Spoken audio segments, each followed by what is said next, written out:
আসসালামু আলাইকুম। আশা করি সকলেই ভালো আছেন। Welcome back to my another new blog. অনেকদিন অসুস্থ থাকার কারণে ঠিকমতো করে তেমন একটা ভিডিও ছাড়া হয়নি। এই ভিডিওগুলো অনেকদিন আগে আমরা সবাই মিলে চলে গিয়েছিলাম আমার আম্মুর কাজিনের বাসায়। আমার কাজিন বিদেশ থেকে এসেছিল, চলে যাবে দেখে ওর উসিলায় আমরা দাওয়াতটা পেয়েছিলাম। আমরা সবাই মিলে খুব মজা করে দুপুরে খাবার খাচ্ছিলাম আর প্রচুর গরম ছিল। আন্টি অনেক কিছু রান্না করেছে। আন্টি এত কিছু রান্না করেছিল, প্রত্যেকটা খাবার অনেক মজা হয়েছিল আর আমরা সবাই গল্প করতে করতে অনেক কিছু খেয়ে ফেলেছি। এদিকে আমি পোলাও টেস্ট করছিলাম। আমার কাছে ডিমের কোরমা আর ভর্তা আর সালাদটা খুব মজা লাগছিল। এদিকে খাওয়া দাওয়া শেষে আমরা খুব জম্পেশ গল্প করছিলাম, সবাই মিলে এত গল্প করছিলাম। একসাথে সবার খুব কম হয় যে এরকম আড্ডা দেওয়া হয়। তো আমরা গল্প শেষ করে বিকালের দিকে একটু আন্টির ছাদে গেলাম। আন্টি এত রকমের গাছ ছাদে লাগিয়েছে, যেটা দেখে আমার কাছে খুব ভালো লাগছিল। আমার কাছে এরকম গাছ দেখতে খুব ভালো লাগে আর ছাদে যখন এরকম বাগান করা হয় আমার কাছে বেশ ভালো লাগে। সবাই মিলে ছাদে আন্টির গাছগুলো ঘুরে ঘুরে দেখছিলাম। এই নয়নতারা গাছটা আমার কাছে বেশ ভালো লেগেছে। এদিকে দেখি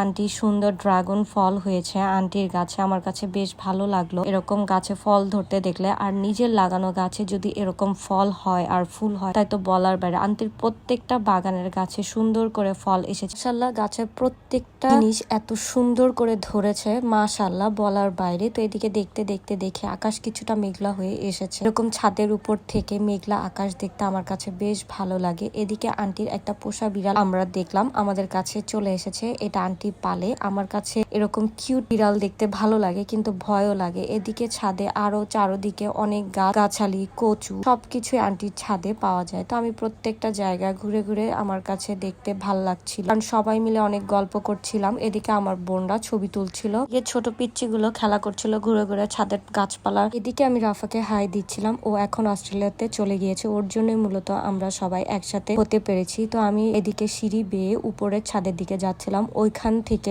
আকাশের ভিউটা খুব সুন্দর দেখা যায়। আমার কাছে ছাদে উঠলে এরকম আকাশের ভিউ দেখতে খুব ভালো লাগে। এত উপর থেকে ছাদে দাঁড়িয়ে আকাশের সৌন্দর্য যে কত সুন্দরভাবে দেখা যায়, মাশাআল্লাহ নিজের চোখে না দেখলে নয়। এত উপর থেকে আকাশ দেখতে মাশাআল্লাহ কি যে সুন্দর লাগছিল। এদিকে বাচ্চারা খেলা করছিল, বাচ্চাগুলো সুন্দর ঘুরে ঘুরে দৌড়াচ্ছিল। আমার কাছে এরকম আকাশ দেখতে সবার সাথে দাঁড়িয়ে খুবই ভালো লাগে আর ঘুরে ঘুরে চারপাশের একটু ভিডিও নিচ্ছিলাম। কত সুন্দর আর কত পরিপাটি করে রেখেছে আমার আন্টি, এত সুন্দর করে ছাদটাকে করে রেখেছিল। ছাদ ঘোরা শেষে বাসায় নিচে এসে দেখে আন্টি আমাদের জন্য বিকালের নাস্তা মিষ্টি ওই সব রেডি করে রেখেছে। এদিকে আমার আম্মু গল্প করছিল। আমরা সবাই মন খুলে অনেক দিন পরে গল্প করছিলাম। এরকম খুব কম সময় হয় সবাই একসাথে গল্প আড্ডা আর খাওয়া দাওয়া হয়। তো মন ভরে জম্পেশ আমরা খাওয়া দাওয়া করলাম। এদিকে আমি একটু রসমালাই খেলাম, আমার কাছে খুব ভালো লাগছিল রসমালাইটা। তো আমি একটু মিষ্টিও খেয়েছি। সবাই মিলে খাওয়া দাওয়া শেষে মনে করলাম যে একটু চা খেলে কেমন হয়। এদিকে আমাদের গল্পই শেষ হচ্ছিল না। এদিকে আন্টি আমাদের জন্য চা বানিয়ে নিয়ে এসেছে। চা খাওয়া শেষে সবাই আবার গল্প শুরু করলাম। আমরা একসাথে হলে এরকম সবাই মিলেমিশে এত গল্প করি। এই বেবিটা এত কিউট, ও হচ্ছে আমার মামার মেয়ে, ওর নাম হচ্ছে আনাবিয়া। মাশাআল্লাহ এত কিউট করে হাসে, আমার ওকে খুব ভালো লাগে। ওকে দেখলে মনে হয় মিষ্টির মতো খেয়ে ফেলি। তো বারান্দায় দিয়ে দাঁড়িয়ে দাঁড়িয়ে খেলা করছিল আর এইদিকে আমি আর একটু ভিডিও নিয়ে নিলাম। আমার এরকম কিউট বেবি দেখলে খুব ভালো লাগে। খাওয়া দাওয়া গল্প শেষে সবাই মিলে বাসার জন্য রওনা দিলাম। আমরা এদিকে বাসায় চলে আসলাম। আজকে এই পর্যন্তই। ভিডিওটি কেমন লাগলো অবশ্যই কমেন্ট করে জানাবেন। ভালো লাগলে লাইক শেয়ার করে পাশে থাকবেন আর ভালো মুহূর্তগুলো কেমন করে যেন তাড়াতাড়ি চলে যায়। দেখা হচ্ছে নেক্সট কোনো ব্লগে।